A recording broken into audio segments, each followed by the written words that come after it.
বড় ভাই গিরানো খারাপ নে ফুলের গিরান করে।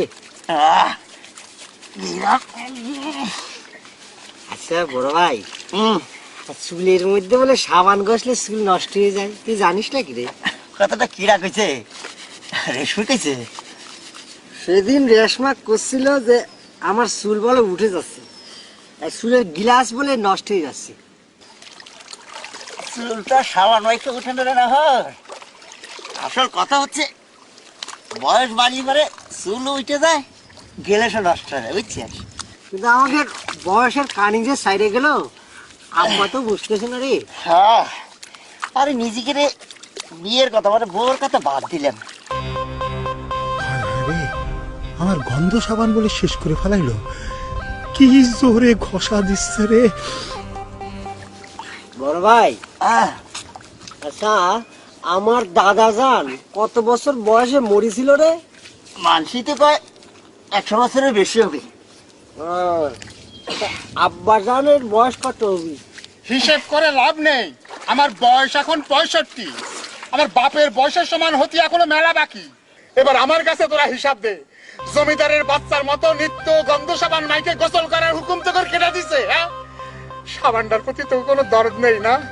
শিরিষ কাগজ দিয়ে রং তোলার মতন কেমন করে গয়না মারতিছে রে। নিত্যদিন কই আব্বা, সেই ঈদের মধ্যে সাবান ঘটেছিলাম, মাথার চুল আতা হয়ে গেছিল, তাই নহর কলো।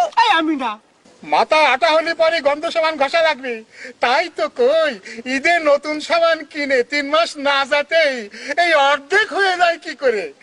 গোপনে গোপনে তাহলে এই কমই হচ্ছে। বিশ্বাস করো না আব্বা, আল্লাহর কিরে করে করছি, আর কোনোদিন আমি সাবান ধরিনি আব্বা। আরে নিজের চোখে যা দেখতেছি যা শুনতেছি এর পর আর কি বিশ্বাস করাবি? আজ যদি তোর বিচার না করি, এই দে সাবান দে, সাবান দে। কি দে? এই হারামজাদা, আব্বা পড়ে যাবেন, পড়ে যাবেন। দেখছো সাবান খান কিরম সিলটে করে ফেলাইছে। ওরে আব্বা, এই দুই সওয়াল আমারে সর্বশান্ত করে দেবে, আমার তো পাপের ফকির বানায় দেবে রে। আরে দেখিস সাবান খানের দিকে তাকায় দেখো কি অবস্থা করেছে সাবান খানের।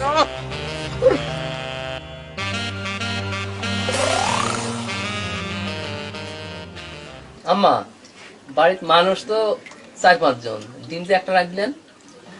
ডিম তো শুধু তোমার শ্বশুরের জন্যে। এই একখান ডিমের অর্ধেক দুপুরে খাবে, বাকি অর্ধেক রাত্রিরে। আর আমাকে সবার জন্যই ডাইল আর ভাত। কোন কি আম্মা, এই সাল পালে ফালাইতে আব্বা একলা একলা ডিমের সালুন খাবে পারে? লজ্জার কথা কি আর কব বাপু, তাই তো হয়ে আসতেছে। তোমার শ্বশুর কয় যে তার বয়স হয়েছে, তার এখন ভালো মন্দ খাওয়া দরকার, আর চাল পাওয়ার জন্য দিন তো পড়েই আছে। আমার বাড়িতে সোমবারের গন্ধ ভরে গেছে, তেল সস্তা হয়ে গেছে। ঢালো তেল, ঢালো ঢালো। তুমি বাবা কখন আইছো? একলা নাকি সপরিবারে? তাই তো কই রাস্তার মাথাতে সোমবারের গন্ধ পাওয়া যায় কে? তেল সস্তা পাইছো তাই না কমলা বানু? হয়, তুমি তো জামাইয়ের জন্য ঘরে হাতি মেরে থুয়ে গেছো, এই চিন্তা করে তোমার আর হার্ট ফিল হওয়া লাগবে না। তোমার জামাই তোমার বাড়ির 1 গ্লাস পানিও খাবি না। কে পানি খাবে না কে? কে বাবা এত দূর পথ কষ্ট করে আইছো, পানি খাবে না কি জন্য? না আব্বা, আমি আইছিলাম আসলে আপনার মেয়ে একটা জরুরি খবর দিয়ে পাঠাইছিল, ও। আসেই চলে যাবে কইছিল, কিন্তু ওই আপনার দেরি দেখে অপেক্ষা করতেছিলাম। তা আব্বা, সাবানের কি হয়েছে? সাবান? এই দেখো ভালো কথা মনে করেছে, আমি তো ভুলে গেছিলাম। এই গন্ধ সাবান খান কি বের করে দিছে? আপাদান আমার কোনো দোষ নেই। ওই বড় ভাই আর নহর পিরাই এই গন্ধ সামান চুরি করে নিয়ে গোসল করবে যায়।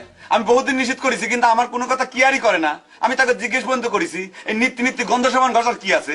প্রত্যেক দিন এই সাবান ঘষে আবার গন্ধ সাবান শেষ করে ফেলাইছে, আর তুই এতদিনে সে কথা করছো?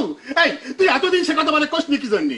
এই সাবানের বিচার না হওয়া পর্যন্ত আমি ওকে ভাত বন্ধ করে দিলাম, আর তুমি যদি ওকে পাতে ভাত বাড়ো তাহলে তোমার সাথে বোঝাশোনা আছে। আব্বা আব্বা আব্বা, আমার দেখতে আপনার সাথে কথা ছিল। আর তোমার তো আবার দেরি হয়ে যাচ্ছে, চলো তোমার আগায় দিয়ে আসি, যাতে যাতে কথা হবে না। আসো দুলে ভাই সেটাই ভালো জান। তাহলে আম্মাকে একটু কয়া যায়। আম্মাকে আমি কয়ে দিচ্ছি, আম্মা দুলে ভাই চলে যাচ্ছে, খাবি না? আসো তো। আম্মাকে সালাম করা লাগতো না? খালি আব্বাকে সালাম করলে হবে না, জান দুলে ভাই জান।